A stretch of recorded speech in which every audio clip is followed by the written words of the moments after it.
Nag-wonder ba ka if naabay mas paspas nga pamaagi or pinaka-productive and efficient nga pamaagi para maparehab nimo ang imong loved one or imong silingan or imong kaila nga grabe ka aktibo sa droga or sa inom? Well, kung interesado ka ani nga topic, I need you to finish this video because akong i-explain sa imuha ang pinaka-dali, ang pinaka-efficient na pamaagi para maparehab na nimo sila.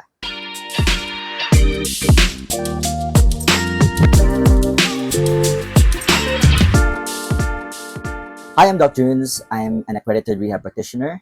And previously, I was able to explain ang atuang balaod is with RA 9165 or the Comprehensive Dangerous Drugs Act of 2002. Wherein, naatay specific flow of rehabilitation process wherein the person or the significant others, for that matter, will have to go to a PAO or a public attorney's office or get a private lawyer if capable. And then kanidain silang mga lawyers na ang petition sa court for a request no na magparehab ang ilang kliyente, no? And that is for a voluntary submission of rehabilitation. While the other one is a criminal offense wherein naay krimen nga nabuhat ang usa ka tawo, specifically pointing out to the drugs. Either it can be with Section 5, the selling, or the possession in Section 11 or 12, or with the using in Section 15.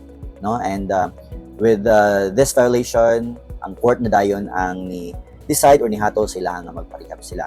Okay, but in this video, we will talk about a more efficient, a better, and faster. When we say faster, dili man hinon pasabot nung for example, if gusto nato iparehab si Tarpulano ugma, insigida or ura-urada maparehab dito. So dili yun na siya yung because it also requires process para legal ang pagpasulod sa kliyente dito sa rehab center. So the challenge now is how to submit how to convince the person nga mo submit for rehabilitation. Mara na siya ang pinaka-challenging sa tanan. So in a case na for example na kay loved one na very active kayo sa drugs, the best way to do right now is that instead of going to the PAO or to a private lawyer, you can just always go to the health center or to the LGU or to the municipality or the municipal unit kay naatay mga trained individuals nung pwede kayo nga mag-provide og assistance or mag-facilitate in terms of the rehabilitation sa usa ka taong need na jud nga magparehab. And in most cases kani siya is usually gina-conduct niya sa kanila tawag na tong ADAC no, sa anti-drug abuse council no sa mga localities nato. And also the health center, as what I've said, can also help with that process. But before nila ma-place or ma-set up jud nga makapadala sila to the DDB ug letter no asking the DDB to reconsider nga iparehab ni siya ang isa ka tawo, there is definitely a need for a drug dependency evaluation by an accredited physician. And kining drug dependency exam is being made by, I guess I'm actually thinking na daghan na jud kaayo trained pud yung mga physicians nga capable of doing that drug dependency exam. And when they do that exam, and with that exam, the physician will be able to categorize naman kung sa kalala no, kung mild ra ba, moderate or severe. And if nakit-an nga severe jud ang case sa aning tao in terms of the addiction, kana na dayon nga time na mas dako jud siya og kanang weight, mas dako siya weight nga pwede jud siya mapasulod sa rehab center. So once the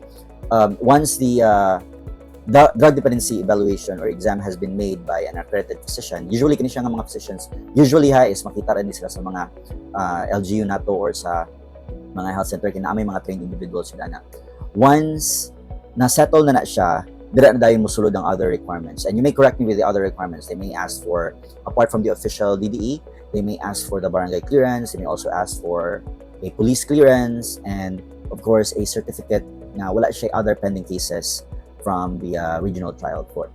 And if these things are settled, or if nakuha na siyang requirements, that's a time that the trained staff or trained personnel no kay magpadala na dayog letter sa DDB or the Dangerous Drugs Board muna siya ato ang lawmaking policy making agency nato diri sa Pilipinas, they'll be the one to send a petition to the court asking the court to allow this person to undergo a rehabilitation. Okay? So, in that way, mas madali siya compared to like mangita pa kag PAW or mangita pa kag private lawyer. Ang atwala yung challenge sa Yundra is apart from the DDE is that what if dili siya dili siya willing magpa-rehab. No, if dili siya willing magpa-rehab, it can also be a note no sa sender of the letter nga naay possibility nga resistant si client or si patient. And once resistant na siya, pwede rin kayo nga si court mag-order si court na to be assisted by the Philippine National Police or the NBI or whoever has the authority no nga mo help o facilitate para mapadala siya sa rehab center. And by the way, if very aggressive kayo ang kliyente or ang pasyente, it is possible that the court may order a temporary restraining order, no, wherein mo demand si court nga i-restrain sa siya to a certain agency like sa police station or sa rehab center, or in most cases for 15 days and then renew from time to time while waiting for a conclusion, no, if moalaw ba ang court nga magpa-rehab siya or dili. So that's a technicality nga pwede kayo buhaton sa court, especially for those clients nga very aggressive kayo. But do take note nga sa ato ang mga rehab centers here in the Philippines, and we're talking about government rehab centers, dili ra pud na siya dili ra pud masulod, because in most cases, no, because I'm also not quite familiar if unsa ba ang system sa other rehab centers, but to most government rehab centers set na schedule ang pagpa-admit para ma-make sure na dili siya threat sa community inside the rehab center. Threat meaning wala ba siya sakit na gidala, dili ba siya makatakod og pneumonia or TB, or wala ba siya let's say cancer, or na ba siya risk sa iyang self na like maharm niya iyang self like not capable of standing up, kay polio or whatsoever, if dili siya fit for rehab. No, so naagi pa na siya nga mga consideration mo abot. And as what I've said, kining tanan is naani siya process, no, so dili siya basta-basta.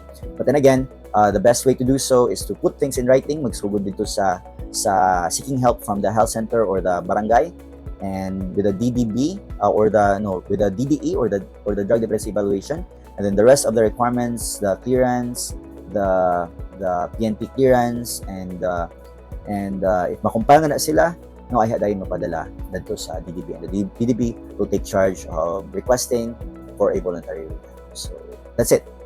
If you do have questions and clarifications, feel free to comment down below, and I'll be glad to answer them for you. Take care. Keep going.